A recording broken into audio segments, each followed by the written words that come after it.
and welcome back to Tokyo PM. I just wanted the opportunity to say thank you again so much for subscribing to our channel. I'm still very new to this, and this is very much an opportunity for me to learn and for me to get feedback from you. So please let me know, what you want to learn, what interests you. I'm also all ears because this is a new project for me. But at the moment, I'm running events here in Tokyo, and these events have been doing really well. And so I want to understand more from you, what interests you, why you're watching this. And so that also then helps us at Tokyo PM organize better events for you. Now, let's get into this. So PM at doesn't matter. What do I mean by that? When you look at something like product school, now, one thing that I really like about product school is that they've made an effort to go out and interview people from different companies and have them talk about specific topics. But one thing that I've noticed, and this is not a swipe at product school directly, but it's very easy to use the company that you're at to create a crutch for quality.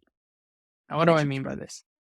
You can get PMs that say, oh, I managed to get into Google, I managed to get into Meta, I managed to get into Apple, and that's all well and good, kudos, but that does not reflect your quality as a PM inherently. So what I mean by that is to say, oh yeah, like at one of our events, for example, I've never done this, but some people started writing their name and then their company underneath, and I didn't understand why, because like companies, the way that I see companies is that you have a group of people that are aligned in the same vision of what they're trying to accomplish.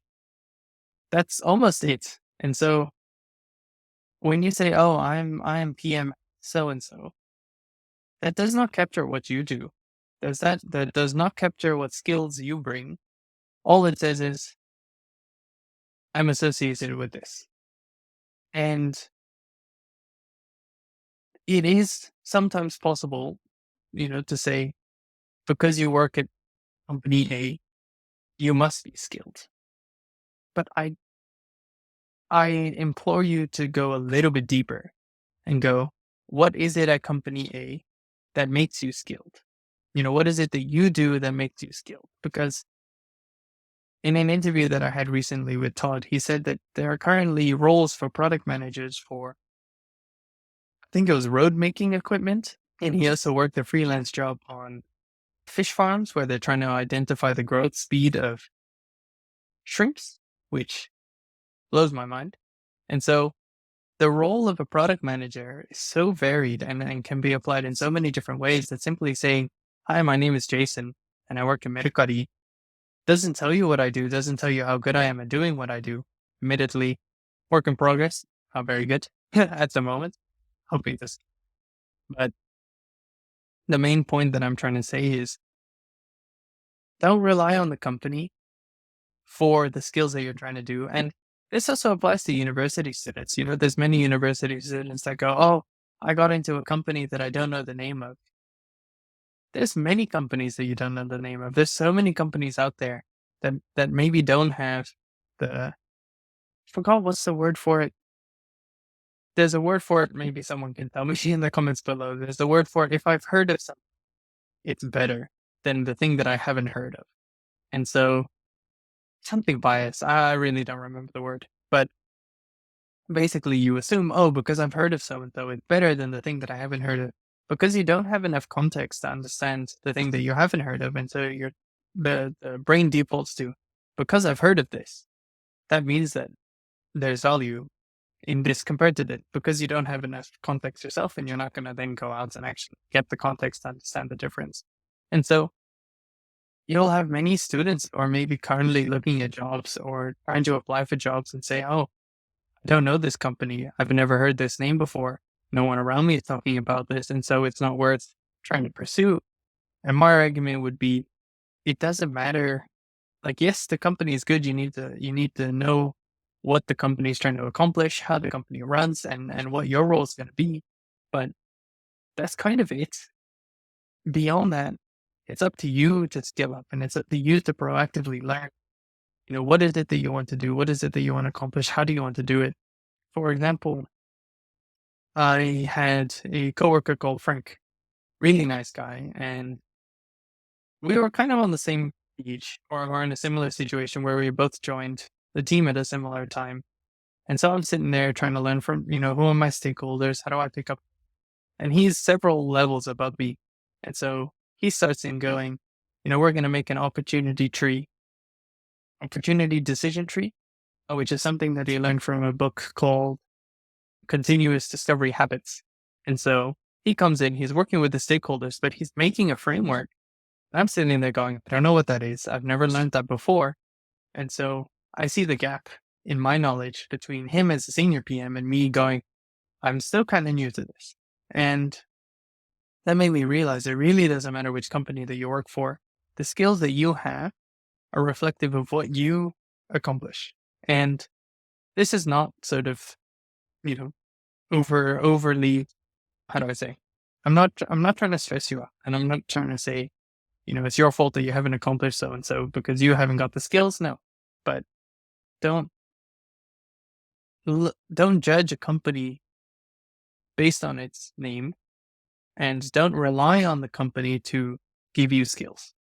You can join a company that you've never heard of, but understand what they do, how they do it, and what your role will be. And if that's something that you're interested in, company name doesn't matter as much. But instead, you can then learn, okay, I'm going to be doing this. And so how do I scale up in doing that? And this is true for a lot of startups. For example, startups, they don't have name recognition, but they're going to be very clear on, hey, we don't have that much of a budget. So we're hiring you to do this, and we need you to do this well. And so you can go in with a clear idea of this is what I'm expected to do. And this is the skill up that I can do myself regardless of the company. So yeah, personally, at my events, I'm not going to be writing my company name because while I am happy with where I work, that doesn't reflect my skill. That doesn't reflect what I'm trying to do, what I'm trying to accomplish, what my journey is. And so I would argue, don't write your name. Maybe you can write your role if that is a way that identifies with you. But more importantly, when you're communicating with people, say, what are you trying to accomplish and what are you doing to get there? And who knows, maybe someone will say, hey, I like what you're trying to do. This is what I did in a similar situation. And there you can scale up rather than relying on the company as a shorthand for, hey, this is a value that I have. Because there's so much more to you within the company that you work at. So this is kind of my preach to those who either rely on the company that they work at to say, hey, this is my value. Like there's so much more to you. But also to those who are going, oh, I'm looking for a new job. Maybe you got laid off recently and you're saying, hey, I'm looking for a new job, but I haven't heard of these companies. It goes, that doesn't matter so much because the companies, like there's so many companies in the world that are doing incredible things. So don't rely on the fact that you've heard of it or not, but instead rely on the fact that, do I like what they're doing? Am I interested in doing that? One example recently, I met someone who works at Octopus Technologies or Kraken Technologies, which is part of Octopus Group, which is a energy provider, but also a utilities operating system for the UK. I'm not very clear on the details clearly, but then I'm asking, like he was here in Japan, and I'm like, oh, what are you doing here in Japan? He goes, well, actually, we just signed a huge deal with Tokyo Gas because Tokyo Gas wants us to improve their internal systems on how do we better cater to the customer, and how do we also then improve our energy distribution within the Tokyo Gas system. Great. I've never heard of them before, but that sounds like a huge thing that they're doing. And so I asked him a little bit more about the company and goes, yeah, it's I think somewhat remote. You do need Japanese. So the company's very friendly, good equity, you know, you know, you know. And so, now what I know is this is where he works. This is what the company that he's doing, but I don't know what he does. I don't know what his skills are. And so try, dig a little deeper, learn what do people do? What are they trying to skill up on? And sometimes that'll align with the work that they're doing. Sometimes it run in parallel, but benefit each other. And I think that allows you to really get to know someone more than, hey, I'm a PM at so and so. That's my 2 cents. Thank you for joining.